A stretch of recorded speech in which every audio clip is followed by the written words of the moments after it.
Prinsip sarang merpati, ayo kita belajar.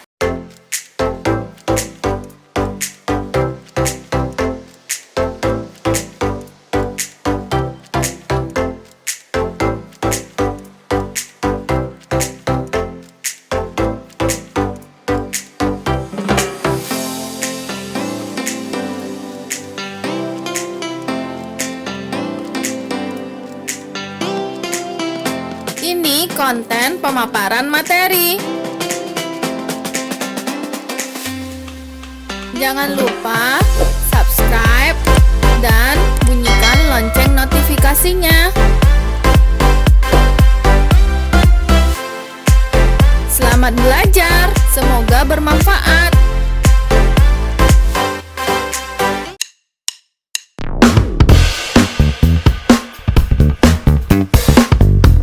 Assalamualaikum warahmatullahi wabarakatuh.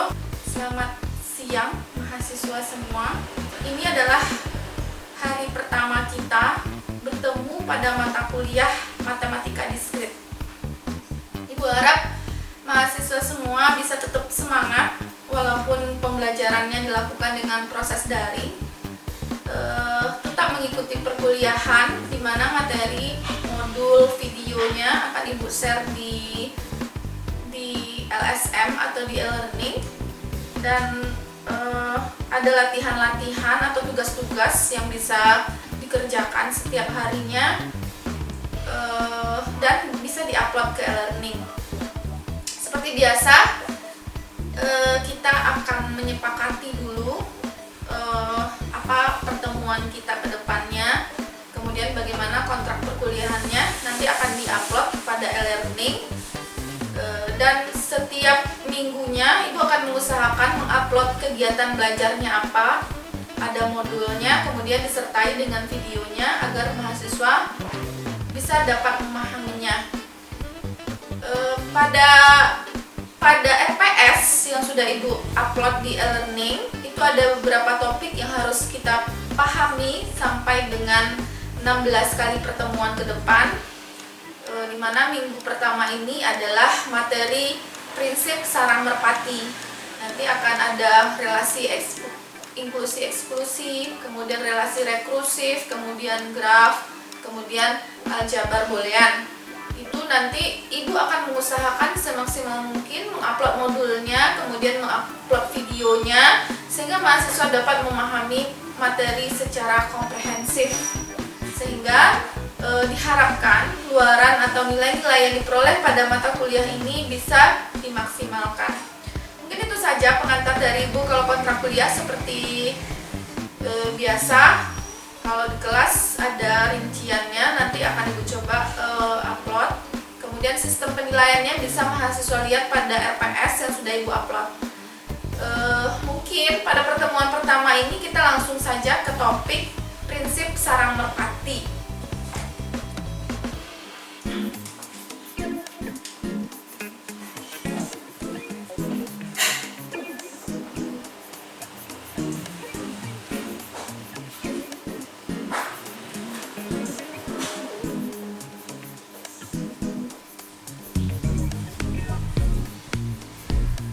Oke, prinsip sarang merpati mungkin Ibu coba dengan mengilustrasikan contoh. Ini sebenarnya kalau di Inggris kan itu adalah apa itu namanya, pigeonhole principle gitu ya, pigeonhole principle atau prinsip sarang merpati. Merpati itu burung, misalnya kata burung gitu. Misalnya gini ya, kalau ada merpati 5 misalnya, kalau ada merpati 5, kemudian sarangnya cuma ada 4 ya. Coba disimak ilustrasi dari Ibu. Ada merpati 5, cuma sarangnya ada 4. Kira-kira kasus ini bagaimana kira-kira analisanya? Kasus dari atau analisis dari kasus yang Ibu sebutkan ini, analisanya kira-kira bagaimana? Merpatinya ada 5, sarangnya cuma ada 4. Bagaimana kira-kira? Ya, benar sekali. Berarti ada satu sarang yang ditempati oleh minimal 2 merpati, ya kan? Misalnya begini, masuk merpati 1, sarang 2 masuk merpati 2, sarang 3 masuk merpati 3, sarang 4 masuk merpati 4. Nah, merpati kelima nggak ada sarangnya, pasti dia akan menempati yang sudah ditempati temannya. Berarti ada satu sarang yang minimal ditempati oleh 2 merpati. Nah, itu maksudnya ya. Oke, sekarang pada modul itu sudah ada prinsip sarang merpati. Ini dikemukakan oleh Linjun Dirichlet, seorang matematikawan Jerman, sehingga kadang-kadang prinsip sarang merpati ini dinamakan juga dengan prinsip kotak Dirichlet ya. Ibu contohkan lagi, misalnya kalau tadi kan ada 4 sarang gitu ya, kemudian ada 5 merpati, kesimpulannya ada satu sarang yang ditempati oleh minimal 2 merpati. Nah, sekarang pada modulnya bisa mahasiswa buka semuanya. Misalkan kita mempunyai kandang burung merpati atau pigeon yang memiliki pintu masuk berupa lubang-lubang atau hole. Satu lubang berarti satu sarang ya, satu lubang berarti satu sarang. Nah, setiap sarang bisa ditempati oleh seekor burung merpati. Nah, misalnya begini lagi, kalau tadi contohnya 5 merpati dan 4 sarang, sekarang coba, misalkan merpatinya ada 16 ekor, sedangkan kandangnya ada 14. Gimana coba? Gimana? Merpatinya ada 16 ekor, tapi sarangnya cuma ada 14 misalnya. Apa yang bisa Anda nyatakan atau mahasiswa semua nyatakan untuk kasus itu? Merpatinya ada 16, sarangnya ada 14. Ya, gimana? Kalau ditempati masing-masing sarangnya, berarti seharusnya merpatinya cuma 14 dong, kalau supaya nanti dia bisa masuk masing-masingnya ke satu sarang. Nah, berarti gimana? Kalau dia ada 16, berarti ada paling banyak satu sarang yang ditempati oleh 2 ekor merpati.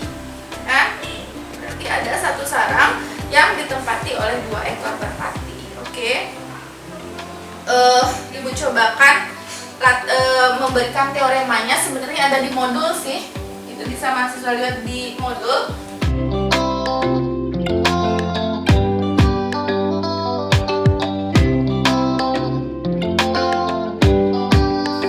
Nah, ini dia bentuk teoremanya atau bunyi teoremanya yang Ibu sebutkan tadi.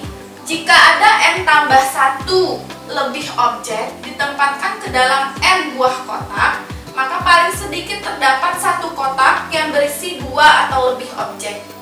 Ya.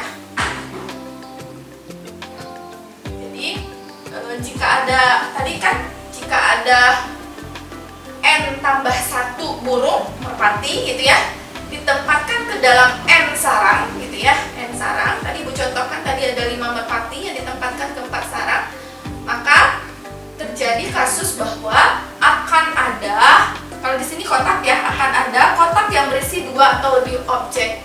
Jadi akan ada satu sarang yang ditempati oleh minimal 2 merpati. Nah, itu kira-kira bunyi dari teorema 1 ini. Kemudian ini teorema 1 ya, Ibu catatkan teorema yang kedua. Buktinya bagaimana itu? Nah, misalnya tidak ada kotak yang berisi lebih dari 2 objek, maka total jumlah paling banyaknya adalah n gitu kan? Misalnya kotaknya ada n, kemudian ada sebanyak n objek juga, berarti masing-masing kotak akan ditempati oleh masing-masing objek gitu ya. Tapi ini kontradiksi, sedangkan jumlah objeknya itu ada n tambah 1, maka akan ada kotak yang diisi oleh 2 objek. Nah, gitu kira-kira.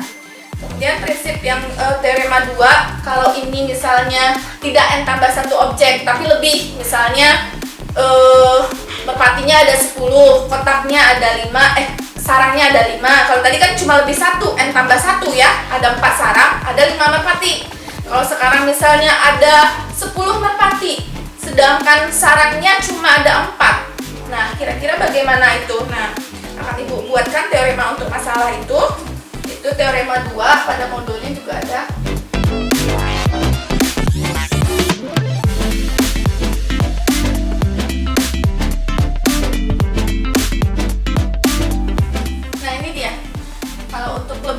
Merpatinya lebih dari n tambah 1 gitu ya. Jika ada m objek ditempatkan ke dalam n kotak, maka paling sedikit terdapat satu kotak yang berisi minimal m banyaknya objek dibagi dengan banyaknya kotak dibulatkan ke atas, ini maksudnya ya. Ini dibulatkan ke atas, artinya berapapun angka di belakang komanya tetap dibulatkan ke atas. Misalnya kalau kita kan biasanya kalau lebih dari 0,5 baru kita bulatkan ke atas, itu ya. Misalnya 3,5 kita bulatkan ke atas jadi 4, atau 3,7 kita bulatkan jadi 4. Tapi khusus ya, jangan salah-salah, nanti kalian salah-salah pula menerimanya. Misalnya kalau khusus pada prinsip ini 3,2 pun tetap dibulatkan ke 4 gitu. Khusus untuk topik materi prinsip sarang merpati. Maksudnya jika misalnya dapat merpatinya 15 misalnya, kemudian sarangnya ada 4 misalnya kan, kemudian 15/4 gitu ya. Nah, angka di belakang koma walaupun kecil dari 0,5 misalnya dapat 3,1 misalnya, tetap kita bulatkan ke 4 khusus pada topik ini gitu ya. Tidak berlaku secara umum. Nah, kira-kira begitu untuk materinya. Ibu akan masuk ke beberapa contoh soal.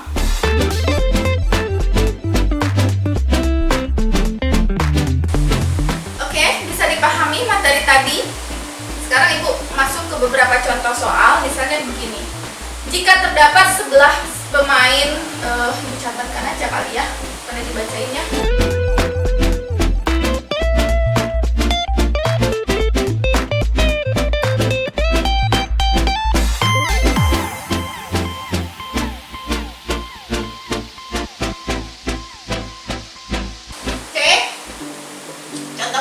Perhatikan, ini contoh kasus ya.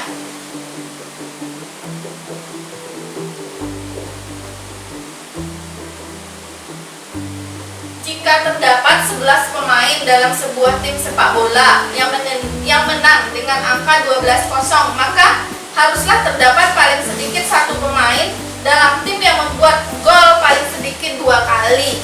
Benar nggak? Iya. Bagaimana maksudnya itu? Yang mana yang kita anggap sarang, yang mana yang kita anggap merpati? Sarangnya berarti jumlah pemain ya. Jumlah pemainnya kan ada 11.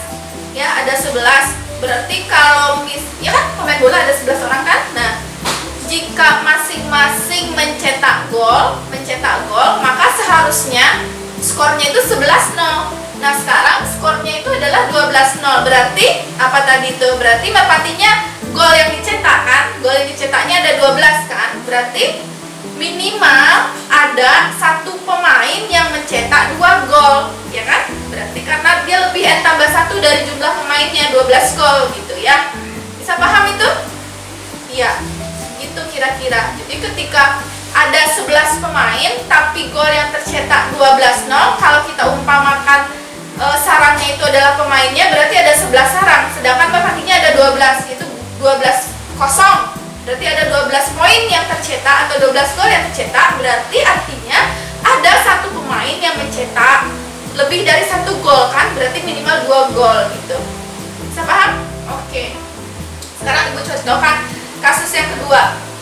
Jika Anda menghadiri 6 kuliah dalam selang waktu hari Senin sampai hari Jumat. Ya, mahasiswa bayangkan kasusnya ada 6 mata kuliah. 6 mata kuliah yang diikuti dari hari Senin sampai hari Jumat. Nah, itu gimana kalau berdasarkan prinsip sarang merpati? Apa yang bisa kita simpulkan? Ibu ulang lagi, ada 6 mata kuliah yang harus dihadiri dari Senin sampai Jumat. Mana sarangnya, kita kira-kira mana merpatinya? Sarangnya berarti hari ya. Hari itu Senin sampai Jumat ada berapa tuh? Senin, Selasa, Rabu, Kamis, Jumat, ada 5 kan? Ada 5 hari kalau Senin sampai Jumat. Sekarang burungnya atau mata kuliahnya ada 6. Berarti artinya ada 1 hari yang diikutkan 2 mata kuliah gitu ya. Kalau 5 mata kuliah, berarti sarangnya sama pas dengan burungnya. Berarti masing-masing hari itu ada 1 mata kuliah yang diikuti. Nah, sekarang ada mata kuliahnya 6. Berarti ada minimal 1 hari yang mahasiswanya mengikuti 2 mata kuliah. Nah, itu kira-kira. Yang untuk contoh yang kedua mirip dengan ini ya. Itu sama persis dengan teorema 1. Jika ada N tambah 1 burung merpati, sedangkan ada N sarang, maka minimal ada 1 sarang yang ditempati oleh 2 merpati. Sekarang Ibu ke contoh contoh kasus yang ini, jika ada M objek, tidak N tambah 1 objek, tapi ada M objek, berarti lebih gitu ya, lebih dari N tambah 1. Kita coba kasusnya.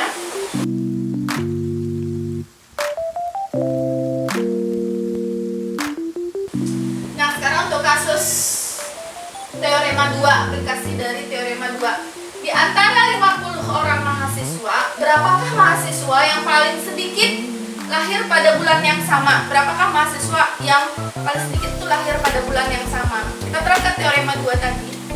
Bulan ada berapa? Berarti syaratnya bulannya kan? Bulan ada berapa? Ada 12 kan? Januari sampai Desember ada 12. Sedangkan burungnya ada berapa? 50 kan? Berarti artinya yang tadi M per N banyaknya objek, berarti banyaknya objek di sini adalah banyaknya mahasiswa ada 50, kemudian syaratnya ada 12, berarti dibagi dan dibulatkan ke atas. Jadi jawabannya 50 dibagi dengan 12 itu adalah 5. Kita bulatkan 4, sekian ya, jadi dapatnya 5 orang. Jadi minimal ada 5 orang yang lahir di bulan yang sama ya, kan objeknya tidak N tambah 1. Kalau N tambah 1 tadi kan 2 minimalnya ya, kalau ini banyak sekali 50 objek. Nah, tapi syaratnya cuma ada 12, satu bulannya cuma ada 12, berarti 50 dibagi 12 ada 5 orang. Oke, kira-kira begitu materinya untuk hari ini. Silahkan dikerjakan latihan mandirinya pada modul itu ada 5 soal, kemudian kalian upload jawabannya ke e-learning. Terima kasih mahasiswa semua atas perhatiannya. Semoga mahasiswa bisa memahami modulnya dan penyampaian materi hari ini, dan latihan bisa dikerjakan dengan maksimal. Assalamualaikum warahmatullahi wabarakatuh.